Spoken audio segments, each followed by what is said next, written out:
शक्ति पूरा गांव जंगल के किनारे ही था। उस जंगल के बारे में मशहूर था कि वहां पर कई भूत प्रेत और आत्माएं बसते थे। एक दिन एक काले साए ने एक बड़े से राक्षस का रूप धार लिया। राक्षस बनते ही उस साए ने गांव का रुख किया।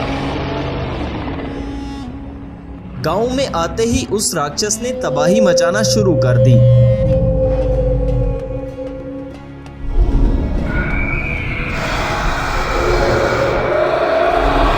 उसी गांव में कालिया नाम का एक जादूगर भी रहता था। उसके पास बहुत सारी शक्तियां थी। सभी गांव वाले इकट्ठा होते हैं। तब गांव का सरपंच कहता है, हमें जादूगर के पास जाकर उनसे मदद लेनी चाहिए। सभी लोग इकट्ठा होकर जादूगर के पास आते हैं और उसे उस राक्षस के बारे में सारी बात बता देते हैं। तब वो जादूगर कहता है, हाँ मुझे पता है उस राक्षस के बारे में। वो बहुत ज्यादा शक्तिशाली है, लेकिन मैं कुछ भी नहीं कर सकता। तुम सब लोग मुझे माफ करो और यहाँ से चले जाओ।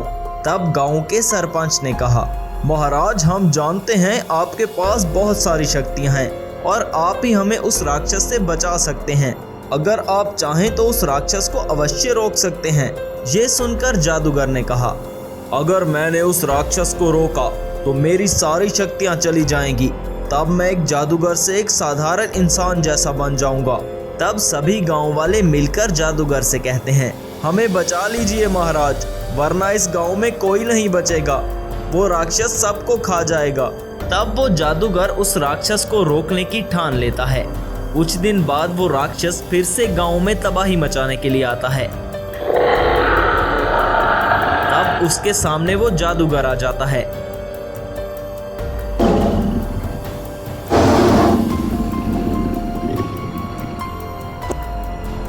जादूगर को देखकर राक्षस उस पर हमला करने ही वाला था कि तभी वो जादूगर अपनी सारी शक्ति का इस्तेमाल कर देता है, जिससे वो राक्षस एक पिंजरे में कैद हो जाता है। गांव वाले मिलकर उस पिंजरे को जंगल की तरफ रख देते हैं।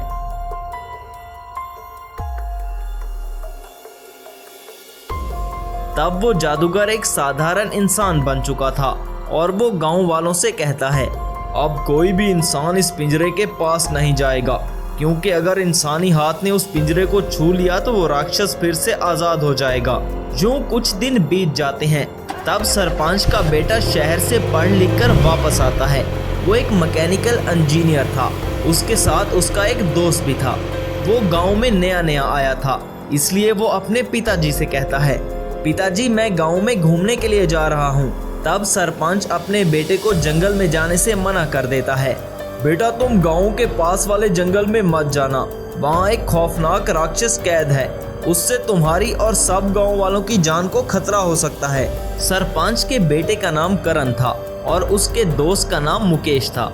मुकेश करण से कहता है, अरे मैंने तो जंगल कभी नहीं देखा, चलो जंगल देखने चलते हैं। मुकेश की बात सुनकर करण को अपने पिताजी की बात याद आती है और वो कहता है, अरे नहीं मैं उस जंगल में नहीं जाऊंगा और तुम भी मत जाना। सुना नहीं मेरे पिताजी क्या कह रहे थे, उस जंगल में एक भयानक राक्षस है, इसलिए वहां आज तक कोई नहीं गया। रात को जब करण अपने घर के आंगन में सो रहा था, तब मुकेश उस बात का फायदा उठाकर जंगल की ओर निकल जाता है। मुकेश जंगल में यहाँ वहाँ घूम रहा था। तब उसे वहाँ एक राक्षस दिखाई देता है जो कि कैद था। राक्षस को देखकर मुकेश ने कहा, अरे ये गांव वाले भी ना मुझे इस राक्षस से डरा रहे थे जो इतने बड़े से पिंजरे में कैद है। अब ये यहाँ से कैसे आजाद होगा और कैसे मेरी जान को खतरा हो सकता है।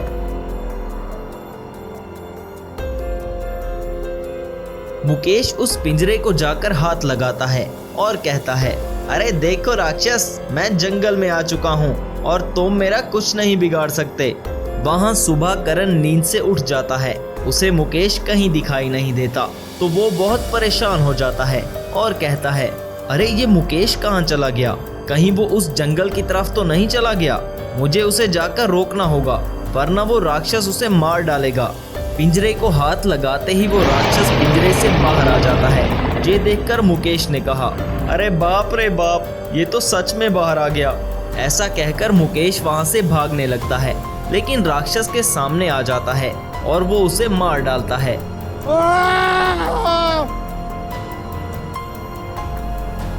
करण जब जंगल में पहुंचता है तो मुकेश मर चुका था। ये देखकर करण अपनी जान बचाकर वहां से भाग जाता है। करण गांव में वापस आता है और अपने पिताजी को इस राक्षस के बारे में सारी बात बता देता है। तब करण के पिताजी कहते हैं, अरे बेटा, ये क्या कर दिया तुम्हारे दोस्त ने, अब हमें कोई नहीं बचा सकता, वो राक्षस आकर सब गांव वालों को मार ही डालेगा।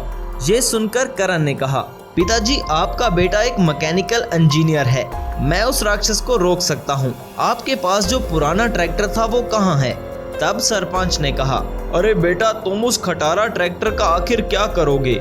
ये सुनकर करण ने जवाब दिया, मैं उस ट्रैक्टर को रोबोट में बदलने वाला हूँ। करण गैराज पर आकर उस ट्रैक्टर पर कुछ एक्सपेरिमेंट करता है। वहाँ वो राक्षस आजाद होकर फिर से गाँव में आ जाता है और हर तरफ तबाही मचाने लगता है। सभी गांव वाले डर के वहां से भाग जाते हैं। करण उस ट्रैक्टर को एक रोबोट में ट्रांसफॉर्म कर देता है और उसमें एक एडवांस चिप लगाता है, जिससे वो रोबोट इंसान की तरह बोलने लगता है। हेलो हेलो, मैं एक ट्रैक्टर रोबोट हूँ, सर बोलिए मैं आपके लिए क्या कर सकता हूँ। तब करण उस रोबोट को राक्षस को मारने के लिए कहता है। ट्रैक्टर रोबोट राक्षस को रोकने के लिए जाता है। तब राक्षस और ट्रैक्टर के दरमियान घमासान लड़ाई चालू हो जाती है। ट्रैक्टर रोबोट उस राक्षस को मार डालता है। इस तरह करण सब गांव वालों की जान बचा लेता है। एक बड़ी और खूबसूरत कार जंगल से गुजर रही थी। उस कार में एक साइंटिस्ट अपनी फैमिली के साथ सफर कर रहा था। अचानक से उस कार का ब्रेक फेल हो जाता है, जिसके कारण वो कार एक बड़े से पेड़ से टकरा जाती है। एक्सीडेंट के कारण साइंटिस्ट और उसकी पूरी फैमिली बेहोश हो जाती है। तभी जंगल में से गब्बर नाम का एक डाकू गुजर रहा था और वो कार को लूटने के लिए कार की तरफ बढ़ने लगता है। इतने में वहां रवि नाम का एक लड़का अपनी बाइक पर गुजर रहा था।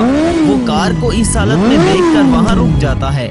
रवि को देखकर गब्बर नाम का डाकू वहां से भाग जाता है। रवि उन सब लोगों को अपने गांव के अस्पताल में ले जाता है। 2-3 दिन बाद वो सारे लोग बिल्कुल ठीक हो जाते हैं। तब वो सब मिलकर रवि का शुक्रिया अदा करते हैं। तब वो आदमी रवि से कहता है, मेरा नाम आकाश है और मैं एक साइंटिस्ट हूँ। तुमने जिस तरह से हम सब की जान बचाई, मैं तुम्हारा ये एहसान जिंदगी भर नहीं भूलूंगा। ये सुनकर रवि ने कहा, अरे सर, इसमें एहसान की क्या बात है, इंसानी जान बचाना तो हम सब का फर्ज है। अगर आप मेरी जगह होते तो आप भी यही करते। तब आकाश ने कहा, मैं तुम्हारी जगह होता तो शायद तुम्हारा इतना ख्याल ना रख पाता, लेकिन हाँ, तुम पर कभी भी कोई भी मुसीबत आए तो मुझे याद रखना। ऐसा कहकर आकाश वहाँ से चला जाता है। इस बात को कई साल बीत जाते हैं। रवि श्यामपुरा नाम के गाँव में रहता था। श्यामपुरा गांव में एक बहुत बड़ी मुसीबत आ जाती है और गांव के पास एक जंगल में बड़ा सा गड्ढा बन जाता है।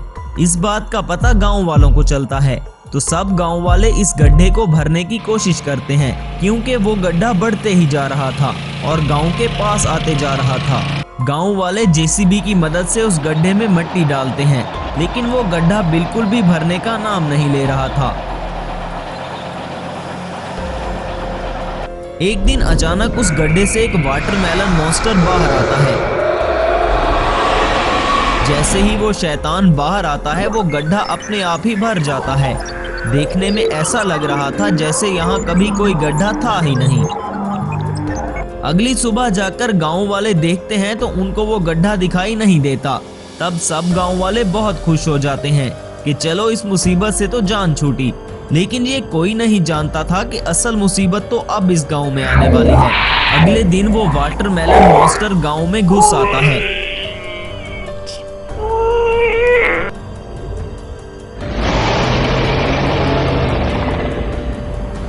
उसे देखकर लोग अपनी जान बचाकर यहाँ वहाँ भागने लगते हैं। वाटरमेलन मॉन्स्टर इतना विशाल था कि उसके सामने सभी इंसान एक चींटी की तरह लग रहे थे। वाटरमेलन मॉन्स्टर पूरे गांव में तबाही मचा रहा था। रवि, जो किसी काम से शहर गया हुआ था, अगले दिन अपने गांव में वापस आता है और गांव की ऐसी हालत देखकर एक आदमी से कहता है, अरे ये हमारे गांव की ऐसी हालत किसने की? तब वो आदमी रवि को बताता है, रवि बाबू क्या बताऊं, हमारे गांव में एक शैतान घुस आया था और उस गड्ढे से बाहर निकला था। गांव में आते ही वो हर तरफ तबाही मचाने लगा। अब वो शैतान सारे गांव वालों के लिए खतरा बन चुका है। रवि एक पढ़ा लिखा समझदार इंसान था, इसलिए वो पुलिस को कॉल करके वहां बुलाता है। तब एक पुलिस वाला कहता है, ये एक वाटरमेलन मॉन्स्टर है, इसे खत्म करने के लिए मुझे स्पेशल फोर्स को बुलाना पड़ेगा। स्पेशल फोर्स अपने टैंक्स और हेलीकॉप्टर लेकर उस मॉन्स्टर को मारने के लिए आती है, लेकिन मॉन्स्टर पर किसी चीज का कोई असर नहीं था। वो सारी गाड़ियों को तबाह कर देता है।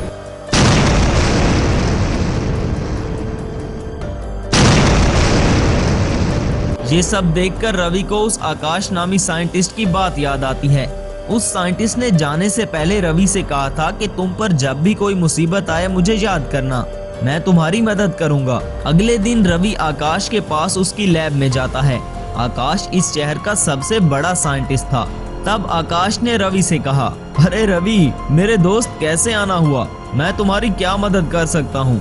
ये सुनकर रवि ने कहा, क्या बताऊँ आकाश भाई, हमारे गाँव में एक वाटरमेलन मॉन्स्टर घुस आया है और वो गांव में हर तरफ तबाही मचा रहा है। वो इतना विशाल मॉन्स्टर है कि उसे रोकने में पुलिस और स्पेशल फोर्स भी नाकाम हो चुकी है। मैं आपके पास इसलिए आया हूँ क्योंकि आप एक साइंटिस्ट हैं और आपने कहा था कि जब भी मुझ पर कोई मुसीबत आए तो मैं आपके पास आ जाऊं। ये सुनकर आकाश ने कहा, तुमने बहुत अच्छा किया रवि जो यहाँ आ गए।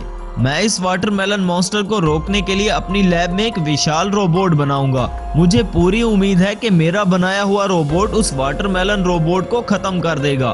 तुम चिंता मत करो। आकाश अपनी लैब में एक विशाल रोबोट बनाना शुरू कर देता है और आखिरकार एक विशाल रोबोट बनाने में कामयाब हो जाता है।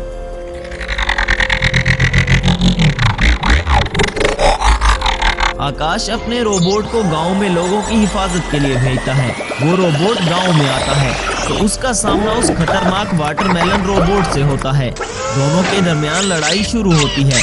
वाटरमेलन मॉन्स्टर बहुत ज्यादा शक्तिशाली था, इसलिए वो आकाश के रोबोट को खत्म कर देता है। इस बात का पता आकाश को चलता है। तब वो सोचता है, वो वाटरमेलन मॉन्स्टर तो बहुत ज्यादा खतरनाक निकला। उसने मेरे विशाल रोबोट को डिस्ट्रॉय कर दिया। ये गांव वालों के लिए अच्छा नहीं हुआ। तब रवि वहां आकर आकाश से कहता है, आकाश भाई अब क्या होगा? उस खतरनाक मॉन्स्टर ने आपके भेजे हुए रोबोट को भी खत्म कर दिया। अब हम आम इंसान उसका मुकाबला कैसे कर सकेंगे? तब आकाश ने कहा, तुम घबराओ नहीं रवि, आखिर मैं भी एक साइंटिस्ट हूँ। इस मॉन्स्टर को मारने का कोई न कोई तरीका तो ढूंढ ही लूंगा। तब से आकाश एक नए सिरे से अपनी रिसर्च को शुरू कर देता है और दिन रात अपनी लैब में काम करते रहता है। आखिरकार उसे एक फार्मूला मिल ही जाता है और वो अपनी लैब में एक सुपर ट्रक लेकर आता है और उस पर कुछ एक्सपेरिमेंट करने लगता है। आकाश अपने उस ट्रक को जायंट रोबोट में ट्रांसफॉर्म कर देता है। आकाश अपने सुपर ट्रक में एक पावरफुल चिप लगाता है जिससे वो रोबोट बहुत ज्यादा शक्तिशाली हो जाता है। सुपर ट्रक रोबोट एक हाई टेक रोबोट था और एक्टिवेट होते ही वो बोलने लगता है और कहता है, बोलिए सर, मुझे क्या करना होगा? मुझे क्यों एक्टिवेट किया गया है? तब आकाश ने कहा, तुम्हें एक खास मकसद के लिए बनाया गया है।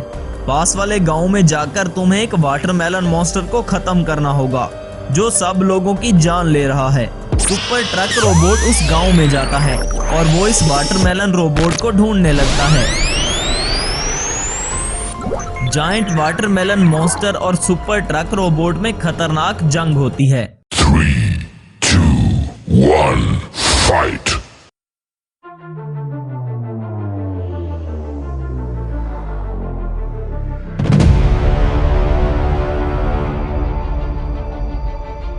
Hi tech super truck robot watermelon monster को खत्म कर देता है। इस तरह आकाश सभी गांव वालों की जान बचा लेता है।